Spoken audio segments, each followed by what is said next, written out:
Ang istoryang inyong mapakikinggan ay naglalaman ng mga salita at eksenang hindi angkop sa mga bata. Kaya ang gabay ng mas nakatatanda ay kailangan. Huwag kang lalapit! Sinasabi ko sa'yo baka mapatay kita ritong hayop ka! Sinabihan na kita noon na huwag mong gagaguhin ang kapatid ko, di ba? At ang sabi mo, hindi mo yun kayang gawin dahil mahal na mahal mo siya. Pero alam mo kung anong ginawa mo? Mas masahol ka pa sa ex niya! Mas hayop ka! Mas halimaw ka! At ikaw naman, haliparot na makating puta ka. Hindi ka mapirme. Kung sino-sinong lalaki na nga ang kumakangkang sa'yo, talagang naisipan mo pang sulutin ang boyfriend ng anak mo? Hindi ka man lang ba talaga kinilabutan, ha? Ilang taon pa lang yung pipitsuging lalaki na yan, Buti nga pinatulan pa yan ni Joyce. Sa bagay, ano ba na mga asahan ko dyan? Wala talagang alam yung hayop na yan. Wala naman yung pamilya. Walang nagmamahal dyan. Ayan, sa sobrang kawalan ng pagmamahal, pumatol pa sa babaeng kaedad na dapat ng nanay niya. Nakakadiri kayo! Nakakasuka! Buntis ka pa sa lagay na yan, di ba? Kawawa lang yung magiging anak mo paglabas dahil kayo ang magiging magulang. Kawawa! Nadamay pa sa kahayupan ninyo! Walang iya kang babae ka? Nanay mo ko Tapos ganyan kabastos ang bunganga mo? Wala ka sa mundong ito kung hindi dahil sa akin. Kung pinalaglag kita nun, wala ka ipagyayabang sa akin ngayon. Lahat ng nangyayari sa'yo, utang na loob mo yan sa akin. Kaya wala kang karapatan na pagsalitaan ako ng ganyan. Wala kang magagawa kung ayaw niya sa kapatid mong baliw. Di ba? Baliw naman talaga yon. Walang matinong lalaki ang papatol sa kanya. Parehas lang kayo ng kapatid mong walang utang na loob. Sana hindi ko na lang kayo binuhay. Sana dalaga pa rin ako. Hindi ko nakasalanan kung sa akin niya nakita ang kakulangan sa kapatid mo. Dahil bukod sa kulang-kulang ang isip nun, mukha pang may 10 anak sa sobrang losyang. Ina ang siyang dapat na maging unang kakampi. Ngunit paano kung siya ang iyong magiging karibal? Makakaya pa nga kayang magpatawad?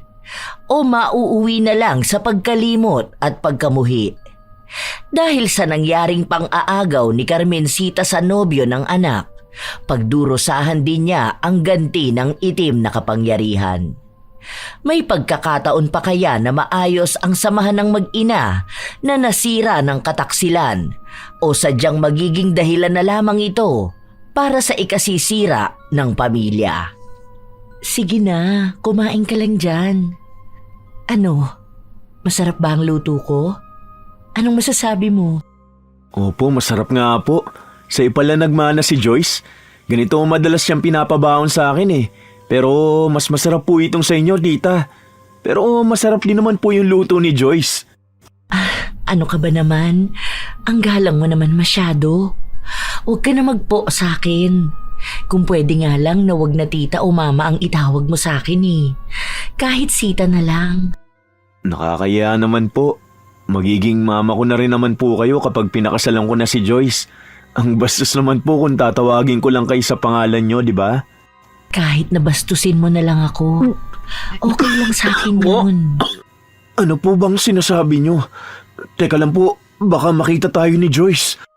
Mamayang gabi pa naman yun uuwi Ang ganda pala ng braso mo, no? Nakikita ko sa mga post mo, palagi kang nasa gym. Kapag nakikita kitang nakasando, alam mo ba na ang tagal ko sa banyo? Ikaw ba? Hindi ka ba nalilibugan kapag nakikita mo ko? Di hamak naman na mas maganda ang katawan ko kaysa kay Joyce, di ba? Yung anak ko na yun ang taba. Ako naman sexy. Kung pagsasamahin nga kami, mas mukha pa siyang nanay kaysa sa akin. Hindi na nakapagsalita ang binata. Hindi na rin niya natuloy ang kinakain niya matapos na kumandong sa kanya si Carmencita. Nang magtangka ang ginang na halikan ng nobyo ng kanyang anak, saka naman biglang dumating si Joyce. Nang marinig nila ang pagbukas ng pinto, agad na itinulak ni Kevin si Carmencita. Oh, nandito ka pala, babe. Bakit ganyan ang mga mukha nyo? Para naman kayong nakakita ng multo. Hindi. Nagulat lang ako. Ang sabi mo kasi, mamayang gabi ka pa uwi, di ba? Sarado kasi ang shop, kaya dito na ako dumiretso. Hihintayin na lang sana kitang makauwi. Ang sabi ni tita, may niluto raw siya kaya nakikain na ako. Oo anak ko, nakita ko kasi siya kanina mukhang nagugutom na. Sakto naman nakaluluto ko lang, katatapos ko lang din kumain. Oh, siya, tutal andito ka na rin lang, sabayan mo na kumain ng boyfriend mo. Sandali lang anak ko, ipaghahain na kita. Dito ka na maupo, babe. Salamat, babe. Oo nga po pala, ma. Tumawag sa akin si ate. Nagtatanong siya kung nabili mo na raw po ba yung washing na gusto mo. Hindi ko alam na bibili ka pala kasi napaayos naman na natin yun. Kahapon kasi ginamit ko, bigla na namang huminto. Natakot din ako nung umusok sa saksakan. Sakto naman na tumawag sa akin ng ate mo. Ayun, sinabi ko sa kanya at nagpadala ka agad. Pero hindi pa ako bibili ngayon. Nagtitingin pa ako kung saan may mure. Oh, eto, kumain ka na. Papasok na ako sa kwarto ko ha. Enjoy ka dyan. Ikaw rin, Kevin. Pakabusog ka dyan ha. Salamat po, tita. Sinadya pa ni Carmencita na sa tabi ni Kevin ilapag ang pagkain para iabot sa kanyang anak. Nang sa ganong paraan, naidikit niya ang kanyang malulusog na dibdib sa braso ng binata. Pansin niya na umiwas ito. Natuwa naman siya sa inaasta ng binata. Alam ng ginang na magiging mahina rin si Kevin dahil sa asta pa lang nito, mabilis kumagat sa tukso. 2 lang ang anak ni Carmencita. Ang panganay niya ay nasa ibang bansa habang ang kasama naman niya sa bahay ay ang kanyang bunso na si Joyce. Matagal na rin silang hiwalay ng kanyang asawa. 1 taon lang matapos silang maikasal.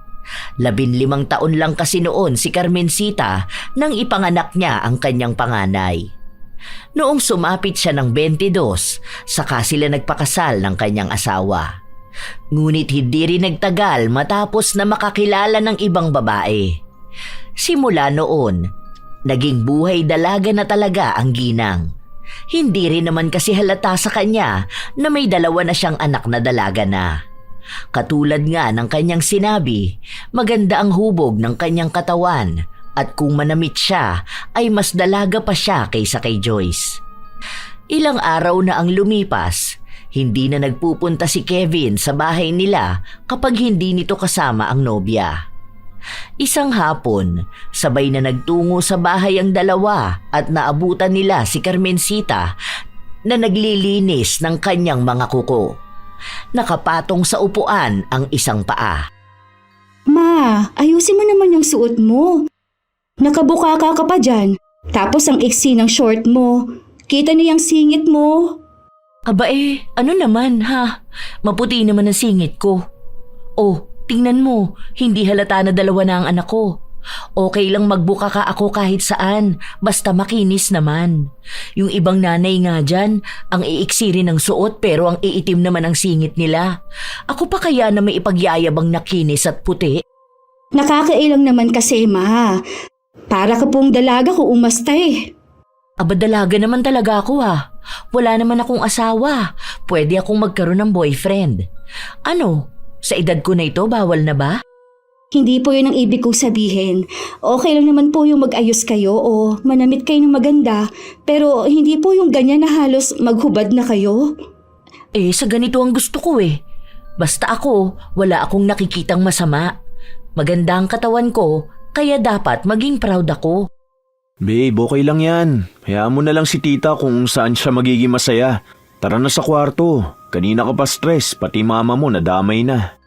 Stressed ka pala sa trabaho mo? Nadamay pa talaga ako, no? Sige na, magpahinga ka na lang. Pagtapos na ako rito, magluluto na ako ng ulam para naman hindi mo na ako pagalitan na para bang ako ang anak mo. Sinundan ng tingin ni Carmencita ang 2 habang papasok ito sa loob. Katulad nga ng sinabi ng ginang, nagluto siya ng paboritong ulam ng kanyang anak. Pero nang akma na tatawagin na niya ang 2, natigilan siya matapos niyang makarinig ng mahihinang halinghingan sa loob ng kwarto. Alam na niya ang ibig sabihin nun. Ang sarap pakinggan ng ungol ni Kevin. Ay, kailan ko kaya maririnig na babanggitin niya naman ang pangalan ko? Puro na lang si Joyce. Ilang sandali pa, Tumunog ang cellphone niya at nakita niyang tumatawag ang kanyang panganay na anak. Bumalik siya sa kusina bago niya sagutin ang tawag. Hello, Ma. May good news ako. Makakauwi na ako sa May. 1 month ang bakasyon ko eh. Sunduin niyo ako ni Joyce ha. Tapos magpapabook tayo para sa staycation natin. Ay, grabe. Excited na ako. Ay wow! Talaga ba anak? Maganda yan. Mukhang kailangan ko na bumili ng swimsuit ko. Ay, tatalbugin na naman kaming mga anak niya. Huwag ka nang bumili, Ma. Ako na kasi ang bumili para sa'yo. Ah, alam na alam naman yan ang gusto ko. Buti ka pa, supportive sa akin. Ang kapatid mo, naku, ayaw ako magpa-sexy. Ewan ko ba sa kanya? Siguro kasi tumaba na siya ngayon. Alam mo ba, doble na ang nilaki ng katawan niya. Pinagsasabihan ko nga siya na magpapayat naman siya. Masyadong komportable sa katawan niya dahil mahal naman daw siya ng boyfriend niya. Aba, ang sabi ko sa kanya, hindi niya alam ang takbo ng utak ni Kevin. Oo, sabihin na natin na mabait nga si Kevin, pero lalaki pa rin yun, no? Kaunting kalabit lang dun ng sexy. Nako, bibigay yun. Hindi naman siguro ganong tao si Kevin, Ma. Halata naman na mahal niya si Joyce. Kahit pa sabihin natin na tumaba na nga ang kapatid ko. Saka maganda pa rin naman si Joyce kahit na mataba siya. Sabi nga nila, kapag nasa tamang tao ka, tataba ka talaga. Oh, ibig sabihin, nasa tama na siyang lalaki. Kesa naman noon sa ex niya, nangayayat siya sa sobrang stress, ilang beses pang nauospital. Tanggap naman siya kung ano man ang katawan niya. Ang mahalaga, mahal siya, di ba? O siya, bahala kayo sa paniniwala niyong ganyan. Eh, oo nga pala anak, di ba ang sabi mo, bibigyan mo ko ng pera? Nagkaroon po ng problema ang bank account ko, pero tumawag naman ako sa bangko. Bukas ko na lang ipapadala. Wala ka na po bang pera? Di ba kabibigay ko lang nung nakaraan? Hindi ka binibigyan ni Joyce? Binibigyan naman ako, kaso ginagamit ko rito sa bahay.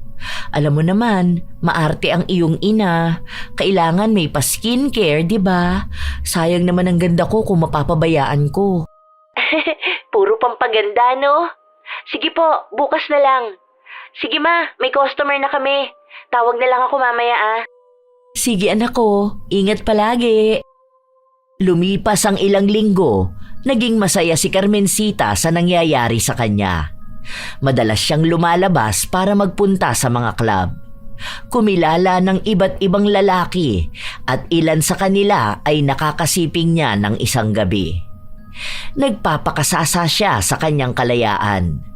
Wala siyang pakialam kahit pakaliwat kanan ang mga batikos ng tao sa paligid niya dahil para sa kanya, naiinggit lang sila. Ginagawa niya kasi ang buhay na gusto ng mga kapitbahay niya. Dahil na rin sa katwiran niya na habang siya ay nagpapakadalaga sa labas, ang mga naiinis sa kanya ay mga losyang na ina. Isang araw, maagang nagising si Joyce, nagmamadali ito. Magdahan-dahan ka naman. Ano ba yung ginagawa mo? Ano ba? Bakit ka ba nagmamadali? May kailangan akong ayusin sa work ko. Nasaan ba yung partner nitong sandals na to, Ma? Ano ba? Pati ako natataranta sa ginagawa mo. Andyan lang yun, baka nasipa sa ilalim. Akala ko ba wala kang pasok ngayon? Ano ba nangyari? Alis na ako, Ma. Pagkagising ni Kevin, sabihin niyo umalis na ako ha. Pero uuwi naman din ako mamayang 3 p.m. Hindi na nakapagsalita pa si Carmencita dahil agad na ring umalis ang kanyang anak. Sa halip na mag-alala sa kung anong problema ng kanyang anak sa trabaho, mas natuwa pa ang ginang dahil naiwan silang dalawa ni Kevin. Tila ba umaayon ang pagkakataon sa kanyang mga plano. Matagal na niyang tipo ang binata. Unang beses pa lang itong ipakilala ng kanyang anak, may kakaiba na siyang pagnanasa. Pasimple siyang lumalandi, pero nung bago pa lang ang relasyon ni na Kevin at Joyce, lahat ng atensyon ng binata ay nasa kanyang nobya. Pero ramdam ni Carmencita na unti-unti na rin niyang nakukuha ang atensyon ng binata. Pumasok siya sa loob ng kwarto, kung saan naabutan niya roon si Kevin na mahimbing ang tulog. Tumabi siya at saka niya ito hinalikan. Agad namang nagising ang binata pero baka sa mukha niya na hindi siya makapaniwala kung totoo bang nangyayari yun o panaginip lang. Tita, ano pong ginagawa niyo? Teka, nasan po si Joyce? Wala siya. Umalis. Nagmamadali nga kanina. Ibinilin ka nga niya sa akin. Bakit? Hindi mo ba nagustuhan ng halik ko? Pero tita, hindi po pwede tong ginagawa natin. Boyfriend po ako ng anak niyo. Ayaw mo ba sa akin? Ni minsan ba, hindi mo inasam na tikman ang katawan ko? Minsan lang po pero ayoko magtaksil sa girlfriend ko. Mahal na mahal ko siya. At alam niyo naman din po ang pinagdaanan niya sa ex niya. Ayokong saktan si Joyce. Okay lang naman sa akin kahit na hindi natin ipaalam. Kahit na sa kanya ka na lang muna. Basta sa akin ka rin. Hayaan mo ako magbigay ng pangangailangan mo. Kaya kong ibigay lahat ng gusto mo. Hindi nakapagsalita ang binata. Nakatitig lang siya sa ina ng kanyang nobya. Si Carmencita ang unang kumilos. Hinalikan niya ang binata hanggang sa gumanti ito sa kanya. Naging mapusok ang mga sandali na silang dalawa ang magkasama. Dahil wala si Joyce, malaya silang nakapaglaro ng apoy. May katagalan din yun. Hanggang sa natapos sila. Humiga si Carmencita sa dibdib ng binata. Totoo pala ang sinasabi nila na magaling magbutingting ang mga mekaniko. Ang galing mo ah. Mas magaling ka. Hindi ko akalain na sobrang wild mo. Bakit? Paano ba ang anak ko?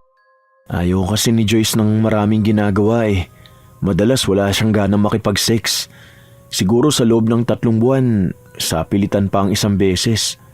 Hindi ko naman siya mapilit dahil ayokong isipin niya na yun lang ang habol ko sa kanya. Ngayon, alam mo na ang pakiramdam kapag mas wild ang babae sa kama. Ayaw mo pa nung una.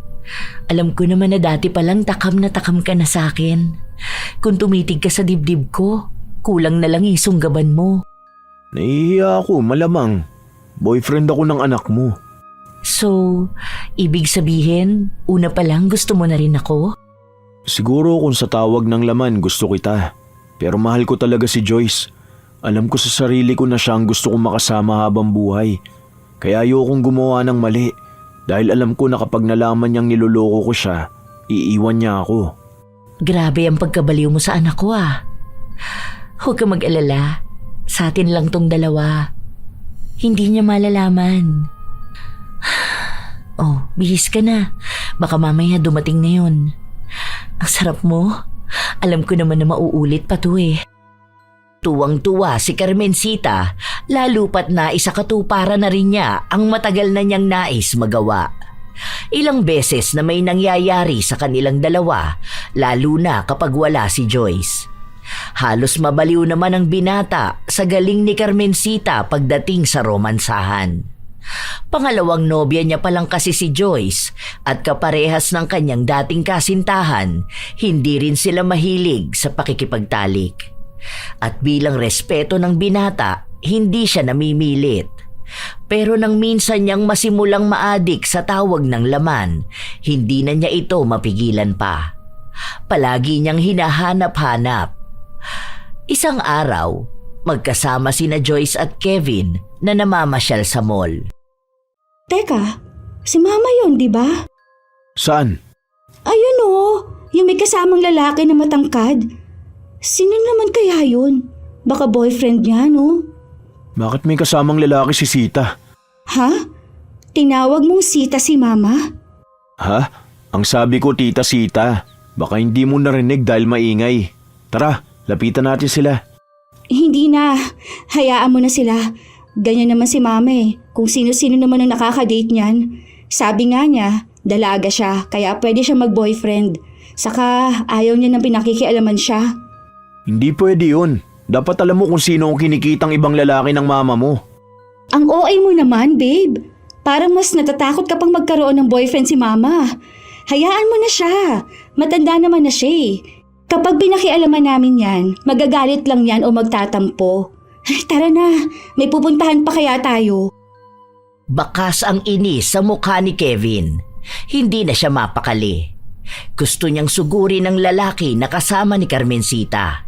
Pero hindi niya yun pwedeng gawin, lalo pa at kasama niya ang kanyang nobya.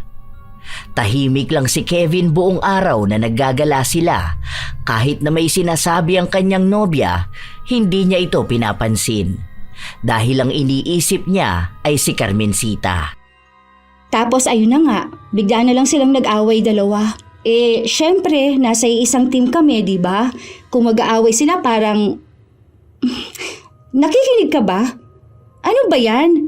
Kanina pa ako nagkukwento sa'yo tapos nakatulala ka lang dyan. Kanina ko pa napapansin yan ha. Minsan na nga lang tayo magkasama Ganyan ka pa? Ano bang problema mo ha? Masakit ang tiyan ko eh. Kanina ko pa to tinitiis. Bakit hindi mo sinabi? Hindi yung nakabusangot ka dyan. Tara na nga, umuwi na tayo. Nagtatampo si Joyce pero hindi siya sinuyo ng nobyo. Umuwi sila pero wala pa sa bahay si Carmencita. Doon mas lalong nakaramdam ng inis si Kevin. Madaling araw na nang makauwi ang ginang at naabutan niya si Kevin na naghihintay sa sala. Oh, gising ka pa pala? Bakit hindi ka pa matulog? Si Joyce ba tulog na? Saan ka galing? Aba, bakit ka nagtatanong? Kung ang mga anak ko nga hindi ako tinatanong ng ganyan. Ano bang pakialam mo? Nakita ka namin kanina na may kasamang ibang lalaki. Sino yun ha? Kung sino man siya, hindi ko alam. Nakilala ko lang siya sa bar. Teka nga lang, bakit ka ba nagagalit sa akin? Ano naman sa'yo kung may kasama akong ibang lalaki ha? Ano pa bang gusto mong iparating sa akin ha? Hindi pa ba ako sapat sa'yo? Sapat? Ikaw, di ba may iba ka namang babae? Ano, ikaw lang ang pwede magkaroon ng partner? Simula ngayon, hindi ka na makikipagkita sa lalaking yun. Magsasalita pa sana si Carmencita pero agad siyang hinalikan ni Kevin. Nauwi sa romansahan ng pagtatalo nila. Nasa loob sila ng kwarto ni Carmencita habang ang tunay na nobya ng binata ay nasa kabilang kwarto lamang. Tulog, walang kaalam-alam sa nangyayari. Habang nasa kalagitnaan ng pagtatalik ang dalawa, biglang kumatok si Joyce sa pinto ng kanyang ina. Anong gagawin natin? Baka makita ako ni Joyce. Magtago ka na lang muna sa ilalim ng papag. Ako na lang ang haharap kay Joyce.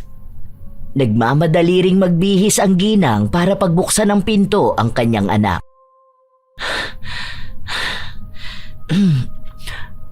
Oh, bakit? Anong kailangan mo? Bakit gising ka pa? Nagising lang ako. Nakita mo po ba si Kevin? Pagtayo ko sa kama, wala po siya Wala rin naman sa CR. Kanina, nung pauwi ako, nasalubong ko siyang umalis. Baka kaya hindi ka na niya ginising. Ano bang usapan ninyo? Dito ba dapat siya matutulog? Ang sabi niya dito raw. Wala rin naman siyang chat sa akin na uuwi siya. Andyan din yung sapatos niya sa labas. Kung umuwi siya, anong ginamit niya? Di ba may isa pa siyang tsinelas dyan? Yung sabi mo na sira, baka yun naman ang ginamit niya. Mag-chat ka na lang sa kanya. Matulog ka na, Joyce. Anong oras pa lang May pasok ka pa bukas. Inaantok na rin ako Agad na isinarado ng ginang ang pinto ng kanyang kwarto. Ilang sandali pa, lumabas na rin si Kevin sa ilalim ng papag. Hindi pa ba tayo mahalata ni Joyce? Hindi yan. Huwag ka lang kabahan. Tara na, ituloy na natin. Ayoko pa naman sa lahat yung binibitin ako. Nagpatuloy ang dalawa hanggang sa natapos sila. Nagpahinga lang ng kaunti si Kevin bago siya dahan-dahang bumalik sa loob ng kwarto. Naabutan niyang tulog ang nobya kaya dahan-dahan siyang tumabi rito. May chat sa kanya si Joyce pero binura niya yon sa account ng dalaga at sa kanya. Kinabukasan, paggising ni Joyce, nagulat siya nang makita si Kevin sa tabi niya. Babe, anong ginagawa mo dito? Akala ko ba umuwi ka? Umuwi. Hindi nga ako umaalis dito Hindi. Nagising ako na wala ka eh.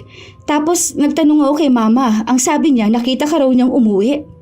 Ha? Sure ka ba? Di ako maalis, babe.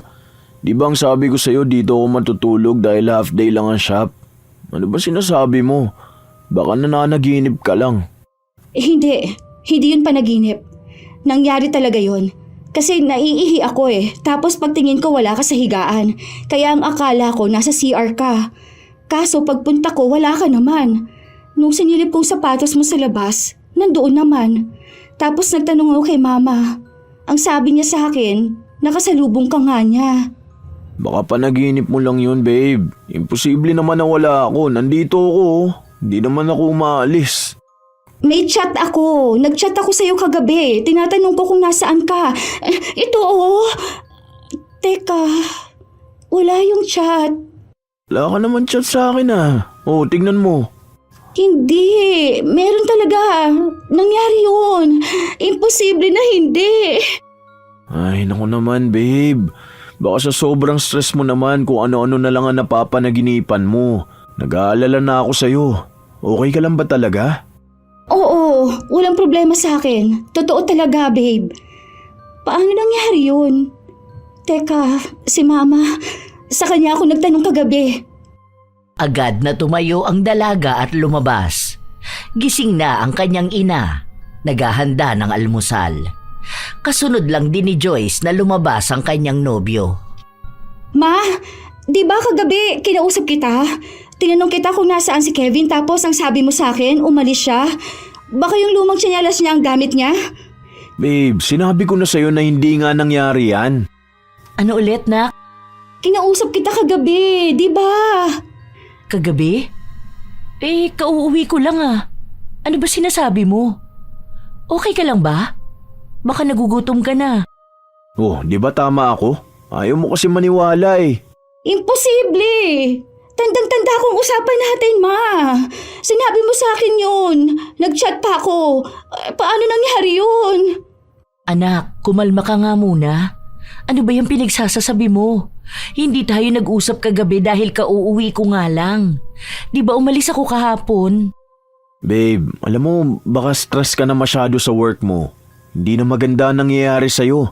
Kung ano-ano na lang ang naiisip mong nangyari kahit na hindi naman totoo. Hindi na nakapagsalita pa si Joyce. Nais niyang patunayan ang nangyari pero hindi niya magawa dahil malayo ang sagot ng dalawa sa natatandaan niya. Naisip niya na baka nga panaginip lang yon at pakiramdam niya ay totoo. Dahil napaniwala nila si Joyce, tuwang-tuwa naman ang dalawa dahil nalihis nila ang isipan ng dalaga at napaniwala na kathang isip niya lang ang mga nangyari.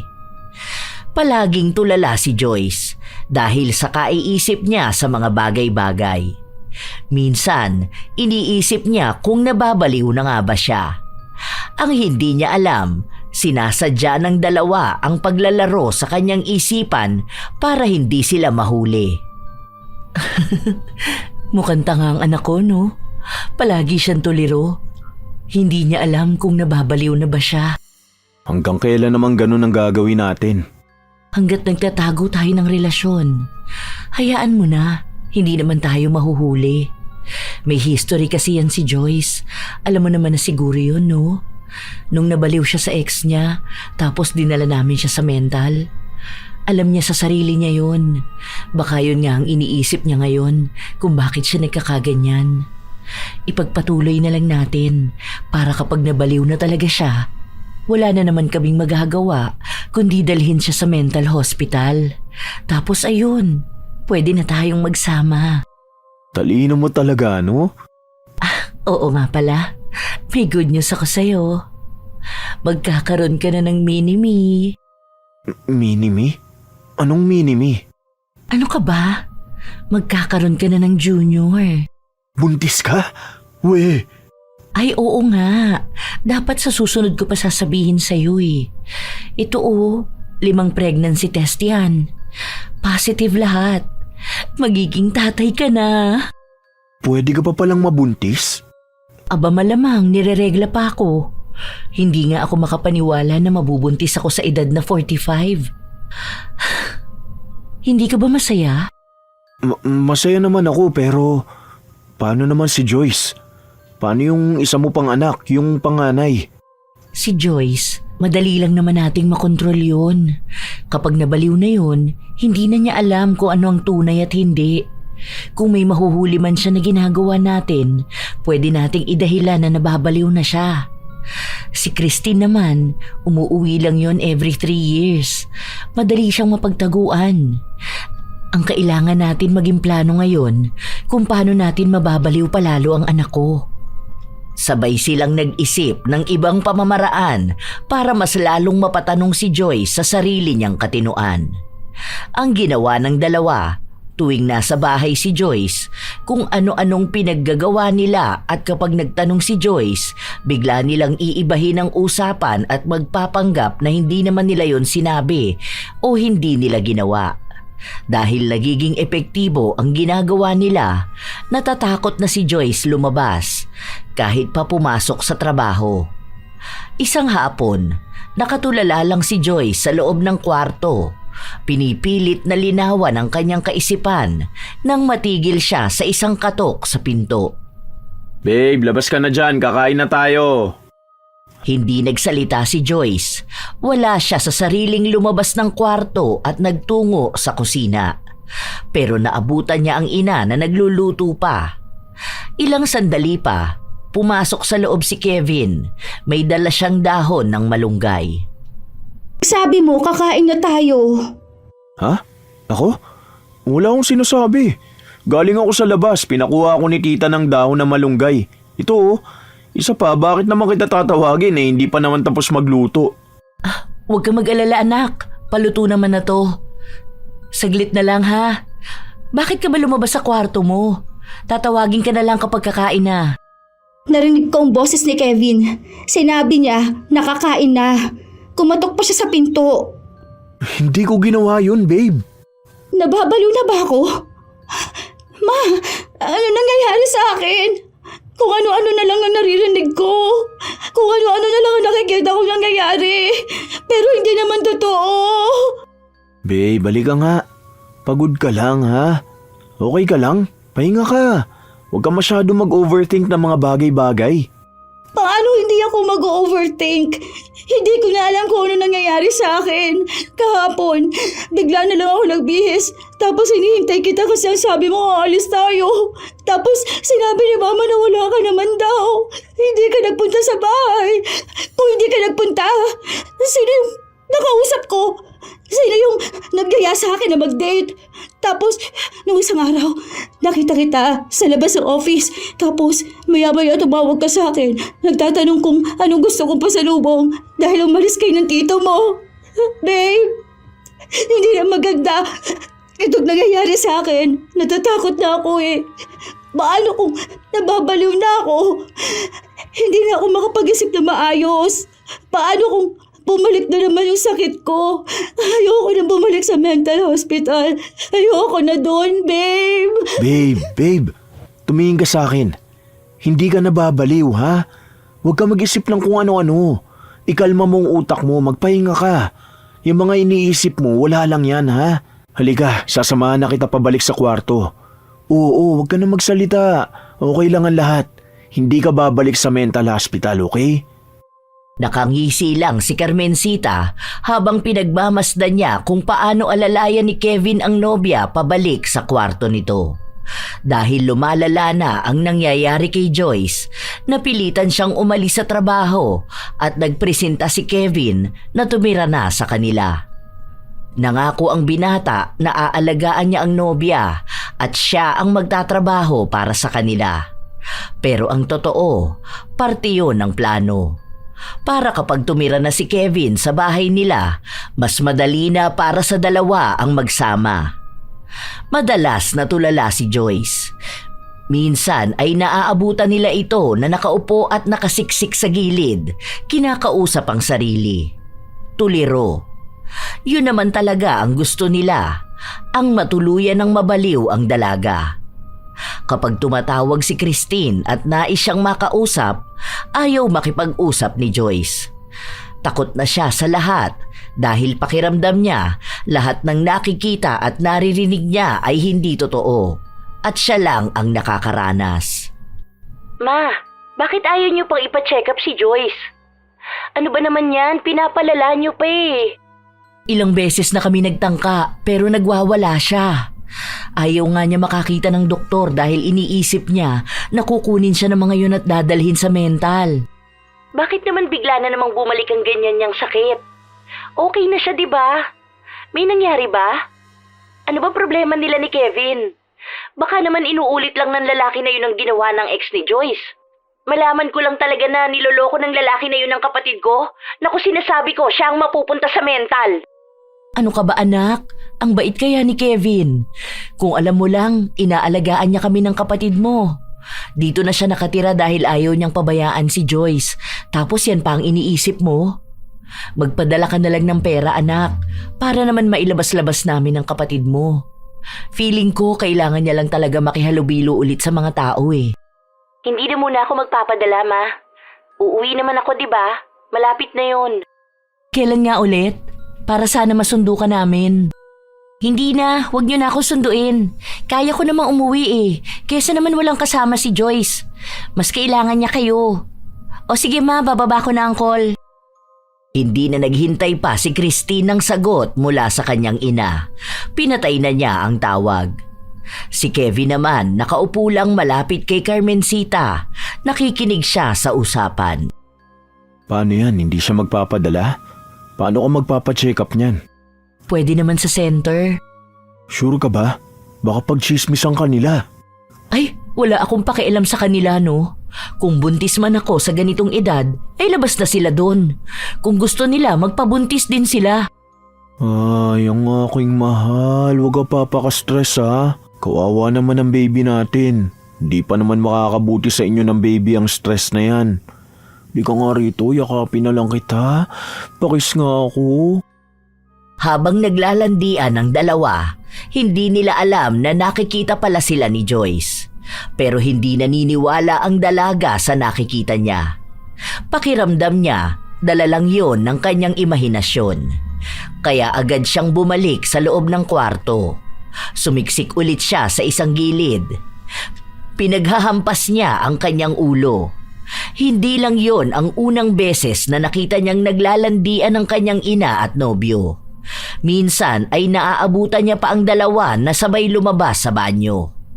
Minsan, nagigising siya na wala sa tabi niya si Kevin at naririnig niya ang boses nito sa kabilang kwarto. Pero lahat yon, iniisip niyang hindi totoo. Hindi totoo ang nakikita ko.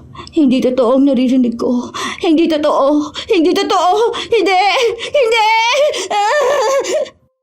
Mangilang beses niyang inuntog ang kanyang ulo pero ayaw pa rin maalis sa utak niya ang mga natunghayan niya. Sa sobrang dami niyang iniisip, lahat yon ay nagkagulo na. Dumating pa ang araw na hindi na siya nakakausap pa. Nakatulala na lang talaga siya.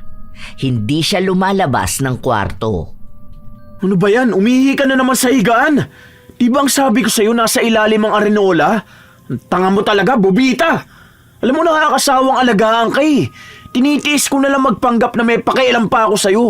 Siguro kung hindi lang uuwi ang ate mo, hinayaan ka na talaga namin magpalaboy-laboy. Buwisit na yan. Baliw!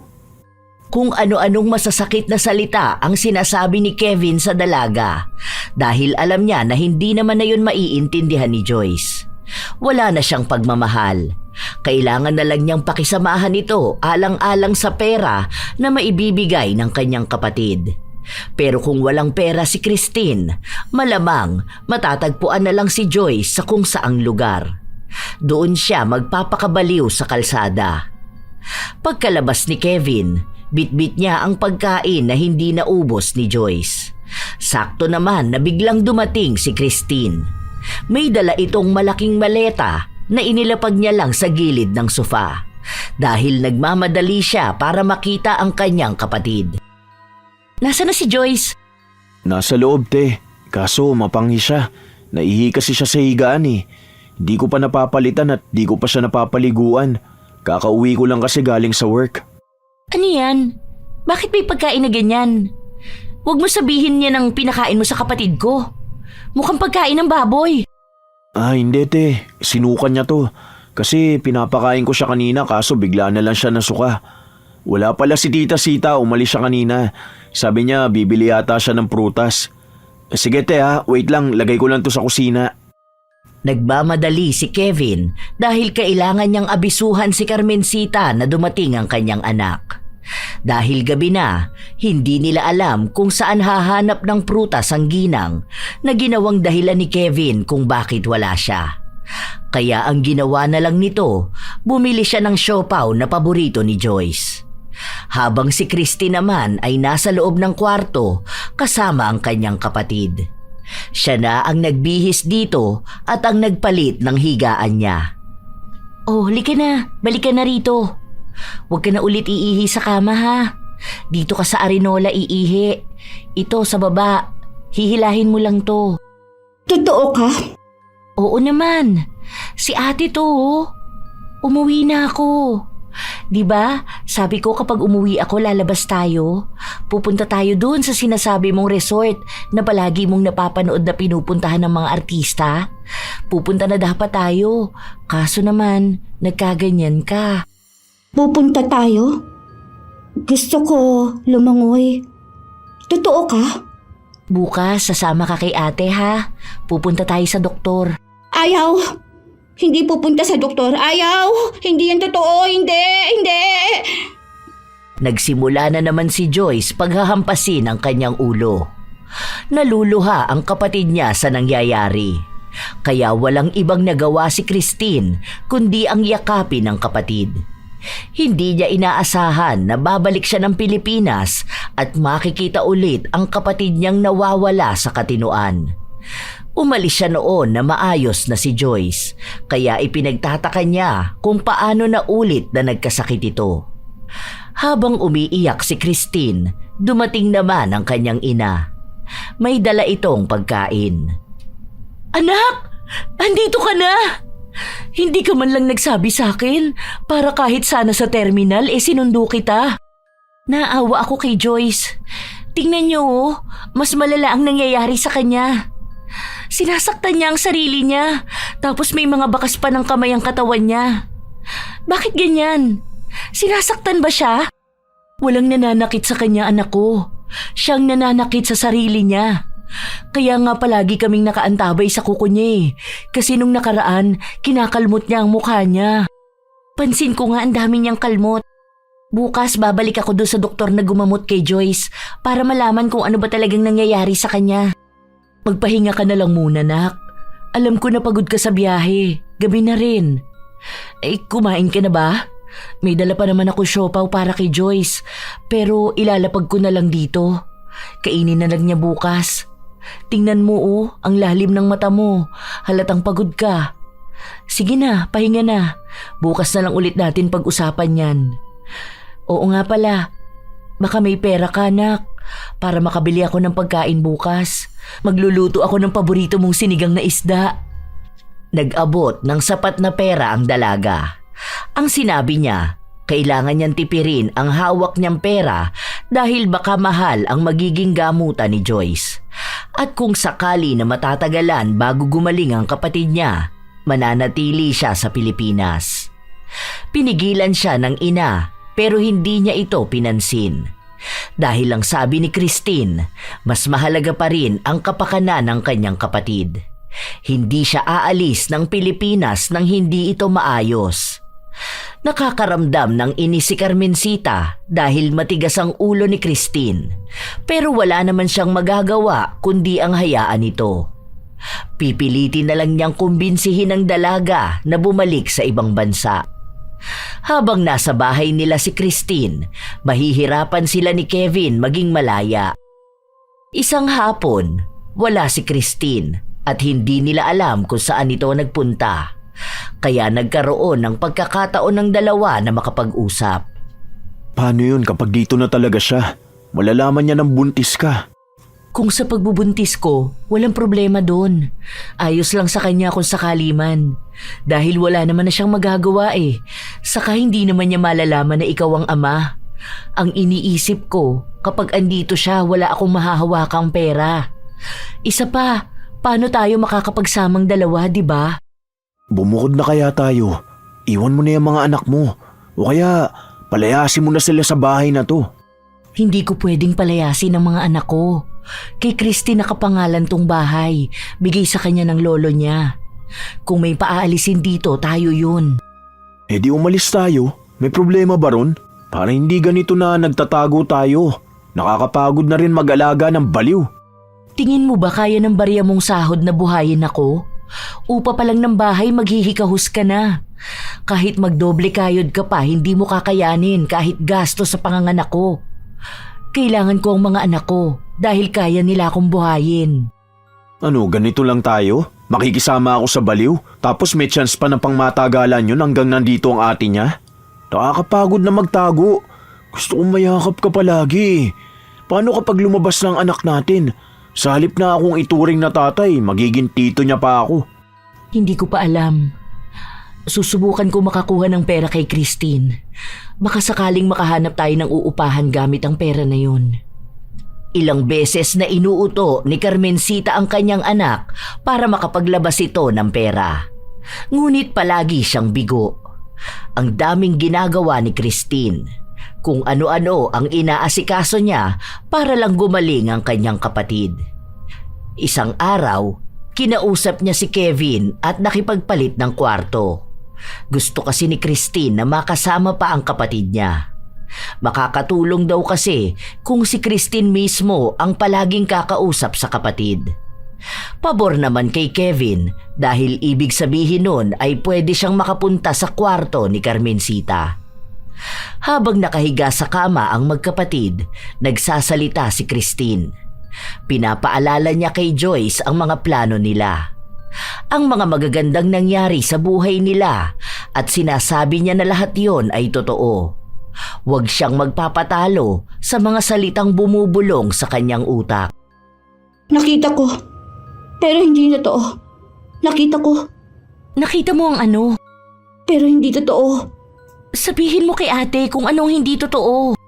Si Mama at si Kevin, nakita ko sila naghahalikan. Pero hindi yung totoo. Narinig ko may baby sila pero hindi yung totoo. Hindi yung totoo! Ano pang hindi totoo? Hindi yung totoo! Hindi! Hindi! Muling hinampas ni Joyce ang kanyang ulo pero naawat agad yon ng kanyang kapatid. Doon na nagsimula ang pagdududa ni Christine. Sa totoo lang, ang unang naging hinala niya kaya nagkagano ng kapatid ay kung may nakita itong bagay na nagbalik sa kanya ng trauma mula sa dati niyang kasintahan. Naisip ni Christine na baka nahuli nga ni Joyce ang nobyo pero hindi niya lubos akalain na ina niya ang isa sa dahilan. Habang kumakain sila ng almusal, bigla na lang nakaramdam ng pagsusuka si Carmencita. Hindi kumibo si Christine. Kumakain lang siya pero pasimple siyang nagmamasid. May kakaiba sa kinikilos ni Kevin. Panis naman na yata yung pagkain na order mo, anak. Sabi ko naman sa'yo ako na ang magluluto eh. Hindi naman, ma. Amuyin mo nga, Kevin. Panis ba? Kasi kanina ko pa kinakain, wala naman akong malasahan. Hindi ko rin maamoy. Ikaw rin, kanina mo pa yan kinakain. Dapat nasuka ka rin. Oo, ayos naman. Ay, basta ayoko niyan. Mas masarap talaga kung ako ang magluluto. Masarap din naman to, ma. Ayaw kasi kitang mapagod. Baka naman kasi buntis ka. Sabay na nabilaukan ng dalawa kahit na tubig lang naman ang iniinom ni Carmencita. Aba pati ikaw, Kevin, nabilaukan din. Oh, uminom ka ng tubig. Kung ano-ano naman yung naiisip mo, nak. Eh bakit naman ako mabubuntis? Eh malay ko ba kung may boyfriend ka, di ba? Matagal naman na kayong hiwalay ni Papa. Saka ilang boyfriend naman na ang pinakilala mo sa amin, di ba? May mga nabubuntis pa namang ganyan sa edad mo eh. Oo nga pala, ma. Aalis kami ni Joyce, luluwas kami sa Maynila para maipatingin ko siya doon. Feeling ko medyo okay na siya dahil nakakausap na siya eh. Ang dami na nga niyang kwento sa akin. Anong kinukwento niya? Yung tungkol sa inyo ni Mama. Tungkol sa amin? Oo, kung paano niyo siya alagaan. Bakit? May iba pa ba? Ilang araw naman kayo doon, nak. Baka aabutin din kami ng 2 weeks. Hindi ko pa alam. Bibigyan mo ba ako ng allowance?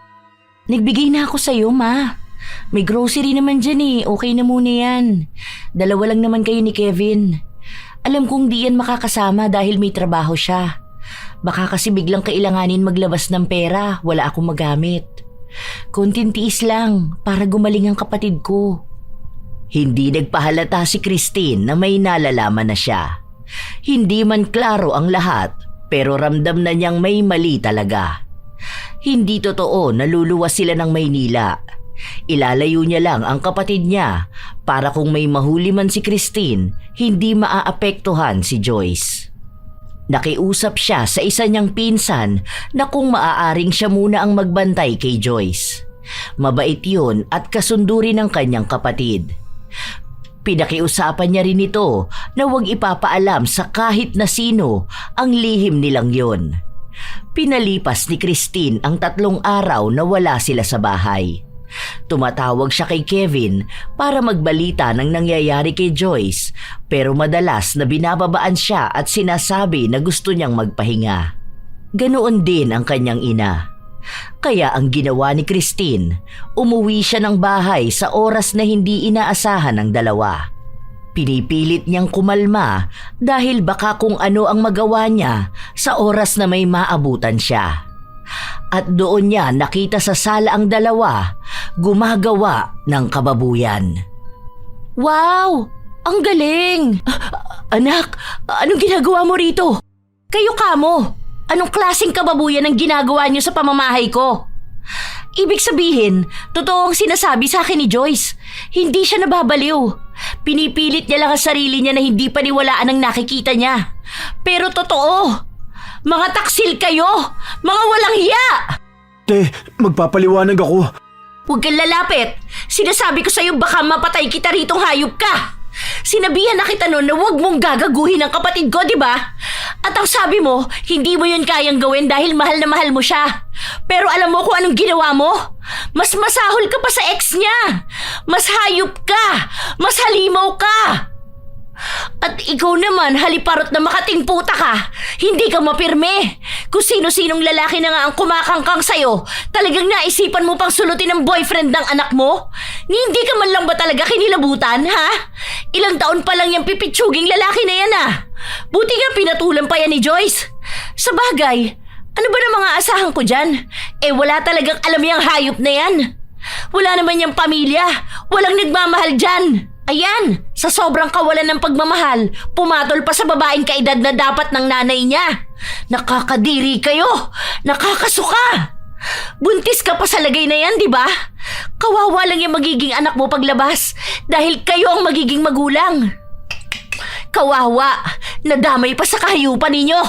Walang iyakang babae ka? Nanay mo ko ah! Tapos ganyan kabastos ang bunganga mo? Wala ka sa mundong ito kung hindi dahil sa akin. Kung pinalaglag kita nun, wala ka ipagyayabang sa akin ngayon. Lahat ng nangyayari sa'yo, utang na loob mo yan sa akin. Kaya wala kang karapatan na pagsalitaan ako ng ganyan. Wala kang magagawa kung ayaw niya sa kapatid mong baliw. Di ba? Baliw naman talaga yon. Walang matinong lalaki ang papatol sa kanya. Parehas lang kayo ng kapatid mong walang utang na loob. Sana hindi ko na lang kayo binuhay. Sana dalaga pa rin ako.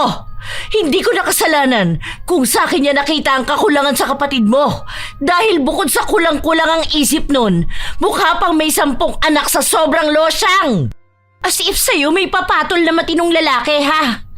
Huwag mong idamay ang nangyari sa kapatid ko dahil alam ko na kayo ang dahilan nun. Ayoko na mag-aksaya pa ng oras sa inyong dalawa. Hindi ko na uubusin ang laway ko para murahin kayo ng paulit-ulit.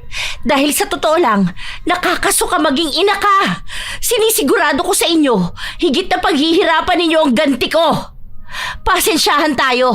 Walang ina-ina rito. Saka huwag mo ilalaban sa akin na sana dalaga ka pa rin kung pinalaglag mo kami. Baka nakakalimutan mong 15 anyos ka palang malandi ka na. Kaya ka nga nabuntis, diba? Sa totoo lang, piga lang naman ako sa'yo. Pero wala, nasagad na, naubos na. Agad na umalis si Christine matapos niyang sabihin yun. Habang palayo siya, nanginginig siya sa galit. Naluluha siya sa sama ng loob. Biglang bumalik ang kwento ng nakaraan niya. Dapat ay ikakasal na si Christine, pero 3 araw bago ang kasal, nabalitaan niya na nakasiping ng kanyang ina ang lalaking pakakasalan niya. Itinanggi yun ng kanyang ina at dahil wala siyang ebidensya, hindi niya mapatunayan. Pero nang makita niya si Kevin at Carmencita, doon niya naisip na maaaring tunay nga ang nabalitaan niya. Ang pagkakaiba lang, hindi niya nahuli sa akto kung paano niya nahuli ang dalawa. Nanghihina siya sa sobrang awang nararamdaman niya sa kanyang kapatid. Pinilit niya pa rin kasi na pakisamahan ng ina kahit pa matagal na merong lamat ang kanilang pamilya. Dahil puro galit na lang ang namumutawi kay Christine, pinilit niyang palayasin ang dalawa sa bahay niya. Pero ayaw ng mga ito. Nagmamatigas sila at sinabi ni Carmencita na sasampahan niya ng kaso si Christine kapag ginawa niyang palayasin ang dalawa. Pero naisip ng dalaga, hindi magiging sapat na pagpapalayas lang ang ganti niya. Kaya sa tulong ng pinsan niya, humanap sila ng mangkukulam. Huwag mo silang papatayin. Gusto ko yung dahan-dahan lang. Pasakit ng pasakit hanggang sa sila na ang magmakaawa kay kamatayan para matigil ang sakit. Gusto kong maramdaman nila ang galit ko, ang paghihiganti ko. Dalawa sila, wala na akong pakialam kung may magiging epekto sa akin dahil wala naman akong kinatatakutan. Hindi ko makakamit ang paghihiganti kung matatakot lang ako. Habang nagpapatuloy ang mga araw, inuunti-unti ni Christine na pagalingin ang kapatid niya. Malaki ang tulong na palagi silang magkasama hanggang sa napapayag na niya si Joyce na muling pumasok sa mental hospital. Doon napanatag na si Christine dahil alam niyang matutulungan ng mga tao ron ang kapatid niya para tuluyang gumaling. Habang nagpapatuloy din ang araw, unti-unti namang pinagbabayaran ni na Carmencita at Kevin ang ganti ni Christine. Palaging nagpapadala ng mensahe ang kanyang ina at humihingi ng tulong para sa gamutan niya. Nalaglag din ang bata sa kanyang sinapupunan at ang sabi ng doktor ay dahil sa edad niya, naging maselan ang kanyang pagbubuntis. Para masigurado na may epekto nga ang kulam, pinuntahan ni Christine ang ina sa ospital kung saan naroon din si Kevin. Anak ko, please, tulungan mo naman ako. Alam ko galit ka sa akin, pero sana naman intindihin mo na hindi naman namin kasalanang mahal namin ang isa't isa, di ba? Hindi naman sila kasal ni Joyce, kaya hindi pa rin ako naging kabit. Huwag naman maging matigas ang puso mo. Maawa ka naman sa amin, tulungan mo kami. Kung ikaw nga naglabas ng pera para sa kapatid mong alam mo naman na pabalik-balik lang magiging baliw, tapos hindi mo man lang ako tutulungan bilang ina mo na nagsilang sa'yo. Kailangan maoperahan ng dibdib ko. Tingnan mo oh, ang laki ng bukol. Sobrang sakit nito. Kahit na masagi lang ng tela, nanginginig na ang laman ko sa sakit. Ikaw lang ang makakatulong sa akin, anak ko. Alam mo, akala ko pa naman pinapunta mo ko rito para humingi ka ng tawad. Pero sa mga sinasabi mo, halata naman na kami pa rin ang sinisisi mo. Na para bang normal lang yung kagagahan na ginawa mo. Ni wala man lang sorry, ni wala man lang pagsisisi. Dahil hindi naman talaga mali ang magmahal, anak. Alam mo kung ano ang mali? Ang maging gahaman sa pera at magtanim ng galit sa magulang, lalo na sa ina. Alam mo, nasa 10 utos ng Diyos yan. Wow, buti pa yun naaalala mo. Pero yung ibang utos hindi. Dahil hindi naman ako nakiapid. Hindi kasalanan yun kung hindi naman sila ikinasal. Tulungan mo na kami. Okay, Pero ang tulong ko sa inyo, ako ang maghahatid sa inyo pa uwi sa bahay. Yun lang ang kaya ko. Kahit na anong pangongonsensya ni Carmencita sa kanyang anak, hindi ito natitinag. Kahit na gamitin na niya ang salita ng Diyos, tila ba manhid na ang dalaga sa galit. Dahil wala naman din namang paghingi ng tawad mula kay Carmencita at Kevin. Dahil wala si Joyce, sa dati nilang bahay tumuloy si Christine. Gusto niya kasing pagmasdan kung paano magdurusa ang dalawa. Isang gabi, bigla na lang napasigaw sa sakit si Kevin. Nagising ang dalaga kaya agad siyang lumabas ng kwarto para tingnan ito. Ate Christine, tulungan mo ako. Sobrang kirot. Ang sakit ng dibdib ko. Parang gumagalaw yung bukol. Tulungan mo ako. Hindi ko na kaya. Sobrang sakit. Sus, wala yan. Imahinasyon mo lang yung nararamdaman mo na yan. Kaya mo pa yan, ano ka ba? Di na talaga. Ang sakit. Hoy, Mama Sita, yung baby boy mo gumagapang na sa sahig. Kasabay naman na sumigaw si Carmencita dahil sa kaparehas na sakit. Hindi nila maipaliwanag kung anong klaseng sakit yun, pero halos magmakaawa na sila na sana mamatay na lang sila kaysa magdusa. Tuwang-tuwa ang dalaga habang naririnig niya ang sigawan ng dalawa at ang paghiling nila ng kamatayan. Yon ang gusto niya. Yon ang klase ng paghihiganti na inaasahan niya. Nak, dalhin mo na kami sa ospital. Hindi na talaga kaya. Ayoko na. Kung gusto mo, saksakin mo na lang kami. Para sa naman ang pagsaksak? Ayoko nga, makulong pa ako. Okay lang yan. Guni-guni nyo lang yung sakit na yan. Hindi yan totoo. Hindi ko na kaya. Parang pinipilipit ang laman ko. Tulungan niyo ako. Sobrang sakit. Hindi ko na kaya. Ayoko na rin. Parang gusto ko pang mamatay na lang kaysa pagdusaan ang sakit na to ng matagal. Kaso ayaw pa kayo sunduin ni kamatayan eh. Paano? Baka bigla kasing mapalitan ng trono ni Satanas. Hindi pa alam sa inyo kung sino ang pipiliin na uupo. Okay lang yan. Sus, ang aarte nyo. Wala yang ganyan. Baka nababaliw na rin kayo. Kasi akala nyo may masakit pero wala naman. Hindi ko na kaya. Tanga ka ba? Hindi mo ba nakikita na may bukol kami? Tulungan niyo ako. Ang sabi ng doktor, kailangan naming operahan. Kung sana tumulong ka, di ba? Tuwang-tuwa ka pa na nakikitang nagkakaganito kami. Ano naman? Ano bang gusto nyo? Umiyak ako kasi nasasaktan kayo? Ha? Bakit? Nung nandito si Joyce, habang sinasaktan niya ang sarili niya dahil iniisip niyang nababaliw na siya, ano bang ginawa niyo? Umungol kayo ng umungol, di ba? Aba ngayon, umungol kayo sa sakit. Bahala kayo dyan. Ano bang ginagawa mo rito? Gusto mo lang makitang nasasaktan kami? Ha? Bahay ko to, malamang. Di ba? Ang sabi ni Lolo, akin to. Kayo kamo ang nakikitira sa bahay ko, kaya huwag kayong mayayabang. Kung paaalisin ko kayo sa pamamahay ko, kaya ko yung gawin, okay? Pero saka na, nag-e-enjoy pa ako manood kung paano kayo masaktan eh. Napakasama mong tao. Wala kang awa. Mas masaya ka kapag nakakakita ka ng nahihirapan na tao. Ay, aba, oo naman syempre. Lalo na kung mga taong masasama ang nahihirapan. Ang satisfying kaya, kada sigaw nyo, kada sakit na nararamdaman nyo, ayun ang energy booster ko. Para sa sakit na nararamdaman nyo, kaya ako bumabangon at may motibasyon sa araw-araw.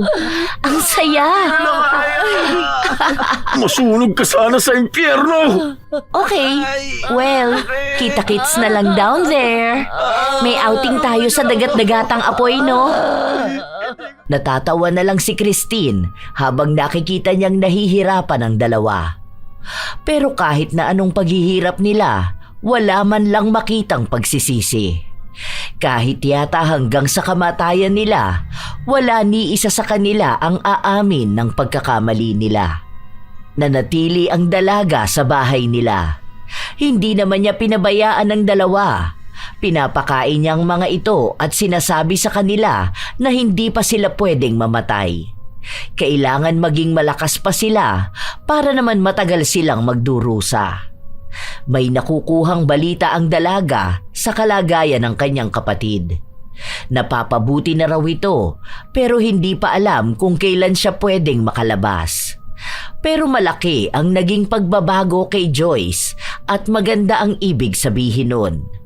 Halos umabot na ng ilang buwan, hirap na hirap pa rin ang dalawa. Pero wala pa rin talaga silang balak na aminin ang pagkakamali nila at walang paghingi ng tawad. Ano, ganito na lang talaga kayo? Hanggang buhay pa kayo? Magsasuffer kayo? May magagawa pa ba kami? Sa bagay, wala na rin talaga. Naisip ko lang, baka malay mo may chance pang ibigay sa inyo. Kumbaga parang medyo babawasan ang kasalanan nyo. Kahit konti lang, mga 2% ba? Malay mo lang naman, di ba?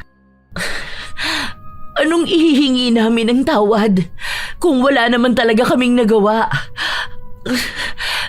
Kung may taong makasalanan na nasa loob ng bahay na ito, ikaw yon. Alam mo kung bakit? Kasi hindi mo man lang matulungan ang sarili mong ina. Hindi ka marunong gumalang. Sobrang bastos mo!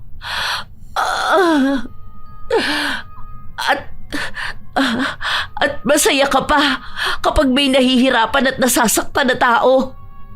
Tingin mo ba? Ikaw ang mabuti rito? Ha? Ay, wala ako sinabi na mabuti ako. Alam ko kung ano ang pagkakamali ko.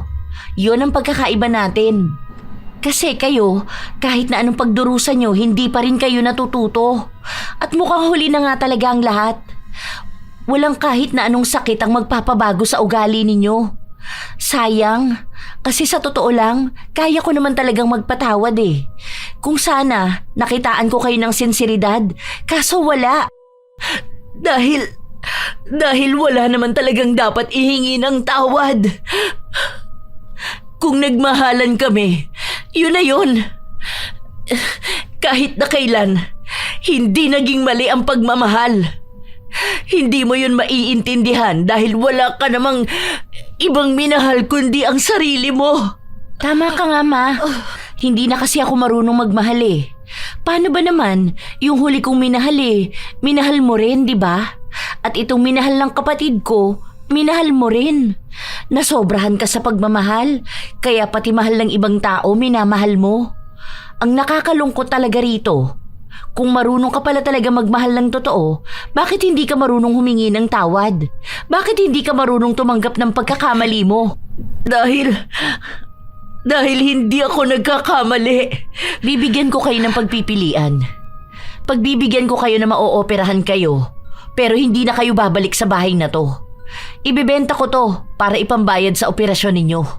Matapos nun, magkanya-kanya na tayo. Hindi mo na kami anak at hindi ka na namin ina. O mananatili kayo sa bahay na to, bitbit nyo ang sakit na yan. Pumili na lang kayo. Aalis na lang kami. Mas pipiliin kong matanggal ang sakit na to kesa manatili sa bahay na to. Ikaw, Ma. Oo. Ganon din ang pipiliin ko. Ibig sabihin, mas pipiliin mo pa makasama ang lalaki na yan kesa sa amin ng mga anak mo? Mas matimbang pa rin ang sarili mo kaysa sa amin.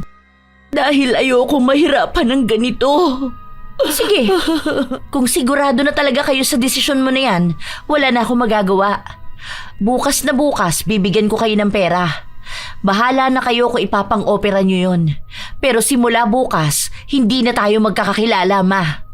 Sana maging masaya ka sa buhay mo nang wala kami ng kapatid ko. Sa totoo lang, masama ang loob ni Christine. Kahit nakilala na niya ang ugali ng ina. Kahit katiting ay umaasa siya na magbabago ang pananaw nito sa buhay. na maiisipan niyang walang ibang mas mahalaga kundi ang pamilya nila. Kahit na mahirap, kahit na walang paghingi ng tawad, kaya naman sana ni Christine magpatawad. Pero mukhang hindi karapat-dapat ang ina sa kapatawaran na yon. Dahil kung nagmamatigas ito na magbago, ibig sabihin ay matigas na rin ang puso ng ina para sa kanila. Tinupad ni Christine ang pangako niya. Nag-abot siya ng malaking halaga. Lahat ng ipon niya, kinuha niya para lang doon. Walang pag-aalinlangan ng ina na tinanggap yun. Ito na rin ang huling beses na magkikita tayo. Sana tama ang desisyon mo. Dahil ito na rin ang huling beses na tutulong ako. Wala akong pakialam kahit na hindi na tayo magkita. Basta gumaling lang ako at magkaroon ng bagong simula. Kahit na kailan, hindi ako lalapit sa inyong magkapatid. Mabuhay kayo nang wala ako at mabubuhay ako nang wala kayo. Magiging mas masaya pa ako. Hindi na kumibo si Christine. Umalis siya ng bahay at nagtungo sa kanyang tiyahin. Doon muna siya nakituloy habang hinihintay niya na matapos ang bentahan ng lupa. Naghanap ng trabaho si Christine para kahit na paano ay mabuhay naman niya ang sarili niya habang wala pa ang hinihintay niyang pera. Tumutulong naman ang tiyahin niya pero hindi siya sanay na sinasalo ng iba ang responsibilidad niya sa kanyang sarili. Mahirap ang pinagdaanan niya sa mga nakalipas na buwan pero nanatili siyang matatag at positibo sa buhay. Alam niya na kapag naging maayos na ang lahat, mabubuhay din sila ng kapatid niya sa kapayapaan na pangarap nila. Ilang buwan pa ang lumipas, natapos na ang bentahan ng bahay at lupa. Nagkaroon na ulit siya ng sapat na pera at kasabay nun ay ang magandang balita na makakalabas na ang kapatid niya sa mental hospital. Ang plano talaga ni Christine, sabay na sila ng kapatid niyang lilipad papunta sa ibang bansa at doon sila magsisimulang muli. Bunso! Miss na miss ka na ni ate. Ano, kumusta ka naman ah? Wow, ang ganda mo na lalo. Pumayat ka nga lang. Salamat sa lahat ng tulong mo sa akin, ate. Kung wala ka, baka hindi ko na alam kung anong mangyayari sa akin. Tara na, may bago ako nakitang upahan. Doon na muna tayo. Dinala ko na doon ang mga gamit mo. Yung iba naiwan doon sa bahay. Kaso ang sabi ko itapon na lang at kunin nila kung anong kailangan nila. Pero karamihan doon, mga hindi na naman natin ginagamit. Saka yung mga importante dala ko. Talaga bang sa ibang bansa pa tayo? Parang gusto kong dito muna, ate. Alam mo yung gusto kong tumira sa malayong probinsya. Yung nakatira sa bukid. Ganon. Magtanim-tanim. Pwede bang ganon na lang? Kahit wag na sa ibang bansa. Malayo rin naman yun. At mas maganda pa, hindi ba? Pwede rin naman yun. Doon tayo sa malayo. Para sa panibagong buhay na tayo lang dalawa. Maganda rin naman yun kasi mas payapa siguro at mas simple. Hanggat magkasama tayo, ate. Alam kong kakayanin ko ang lahat. Alam mong ikaw ang lakas ko. Salamat sa lahat, ate. Kahit simula pa nung mga bata sila, magkasangga na sila. Sa lahat ng bagay at ginagawa ni Joyce, nakaantabay ang kanyang ate. Nagpakalayo-layo ang magkapatid. Wala ni isa sa mga kakilala o kamag-anak nila ang nakakaalam kung nasaan sila. Sa panibagong lugar na pinuntahan nila, doon nila mas lalong nakilala ang kanilang mga sarili. Nakamtan nila ang tunay na kapayapaan. Doon nila nahilom ang mga sugat na matagal na nilang iniinda. Naging maayos ng tuluyan si Joyce. Hindi na nila binalikan ang masakit na alaala ng kanilang nakaraan. Gumawa sila ng mas magandang kwento ng buhay nila. Mga alaala na babaunin nila ng matagal. Kahit na parehas silang naging bigo sa pag-ibig, hindi naman nila isinarado ang kanilang puso para sa bagong tao na tunay na mag-aalaga ng kanilang puso. Makalipas ang ilang taon, nagkaroon na ng asawa si Christine at nagkaroon din siya ng anak. Sumunod naman na nagpakasal ang kapatid niya. Nagkaroon naman ito ng kambal na anak. Mabubuti ang naging asawa nila. May pagpapahalaga sa pamilya. Doon nila naramdaman ang pagiging buo, lalo na't naging isa na rin silang ina. At ipinangako nila sa kanilang sarili na magiging mabuti silang magulang para sa kanilang mga anak. May balita na natanggap si Christine mula sa kanyang tiyahin. Sinabi sa kanya nito ang kalagayan ng ina. Hindi raw pala nakapagpa-opera si Carmencita dahil itinakas ni Kevin ang pera. Hindi na nila alam kung nasaan si Kevin, pero ang alam lang ni Christine, kapag ginamit ni Kevin ang pera para sa kanyang operasyon, yun na rin ang kanyang katapusan. Dahil hindi naman pinaalis ni Christine ang kulam. At sa oras na galawin ng doktor ang bukol sa katawan nila, ibig sabihin lang nun ay inilapit na sila sa kanilang kamatayan. Nagsabi ang tiyahin ni Christine na tulungan ang kanilang ina dahil walang mga kamag-anak na nais kumupkop. Masama pa rin daw kasi ang ugali ni Carmencita at hindi naaalis ang kalandian niyang taglay. May isa kasi siyang pamangkin na umampon sa kanya dahil sa awa, pero nagawa pa rin itong ahasin ang lalaki. Dahil doon, pinalaya siya, bitbit pa rin ang sakit na dala niya, dulot ng kulam.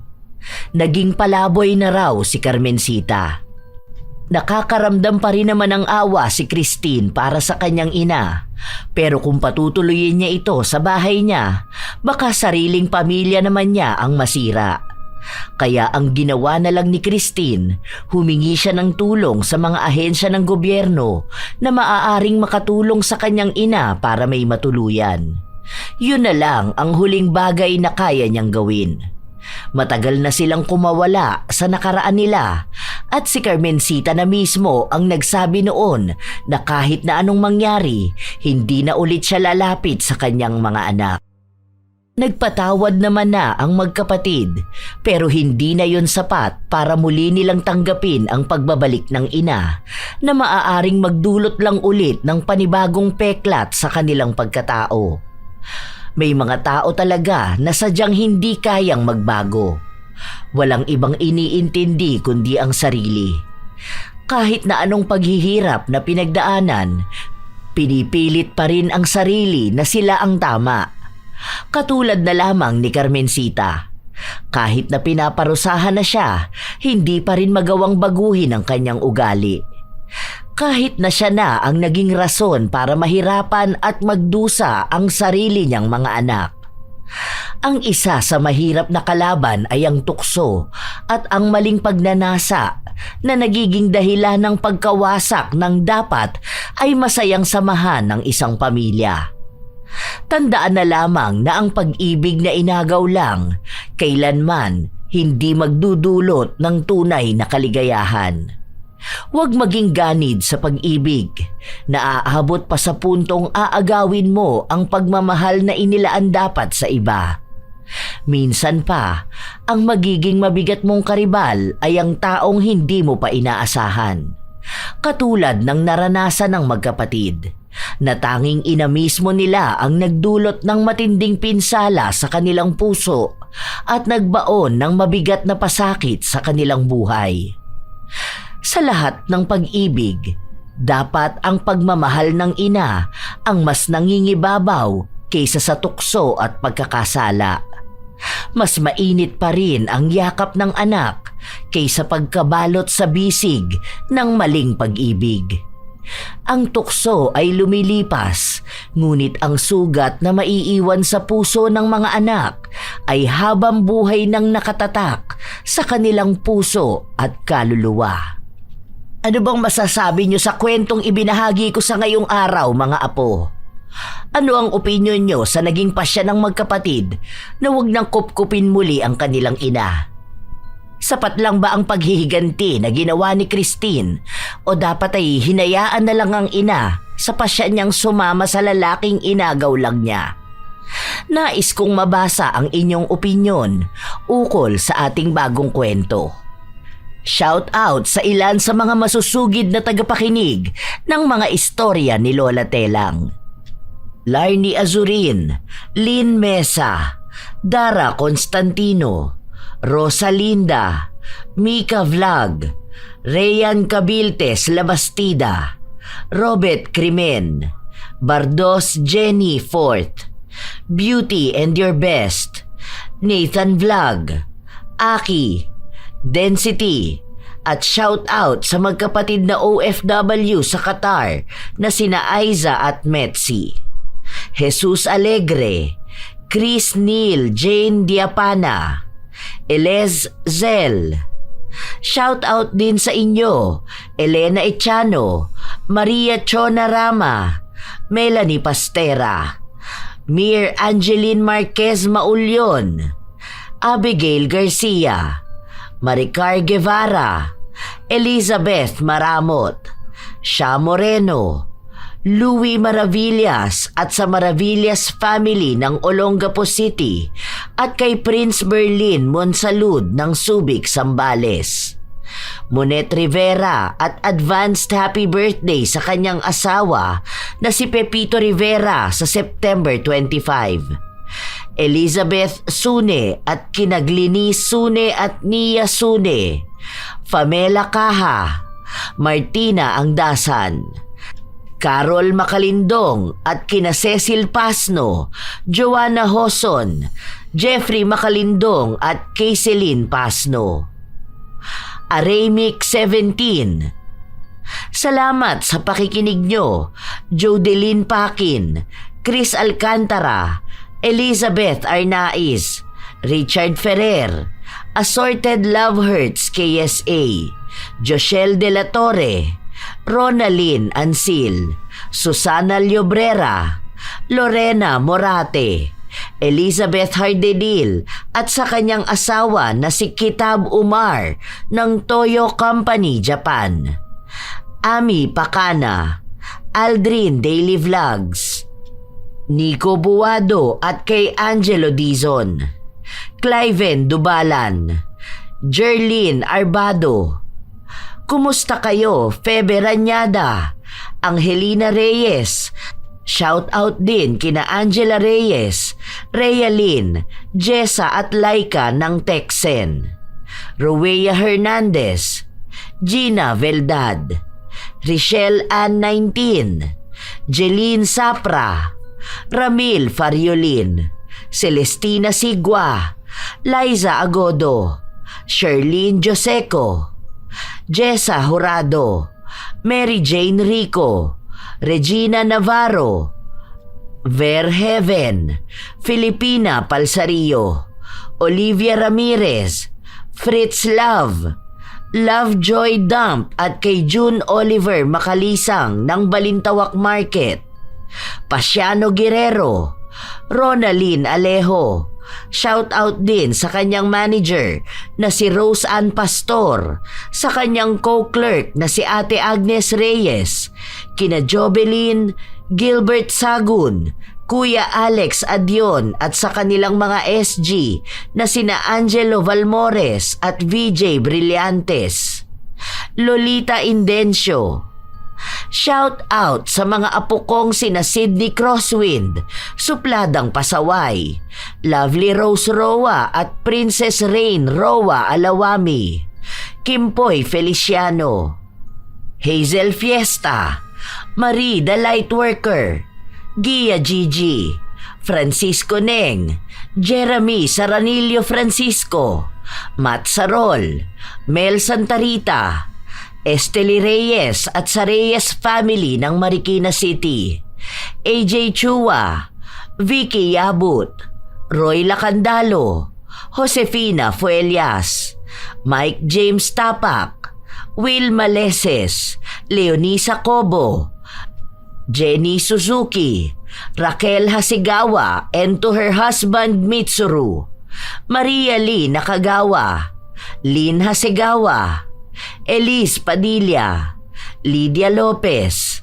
Gemstone Claro, Lance MBB, Rosalina Bugayong, Ami Yong, Ami Bug, Angelina Ignacio, Roslyn Mangilin, sa buong Team Manok ng Amsik Angeles City, Pampanga, Ray Galedo at sa Galedo family ng Cabuyao, Laguna, at advanced happy birthday kay Lurian Vitalicio sa September 18. Ito ang inyong Lola Telang at maraming salamat sa inyong laging pakikinig, mga apo.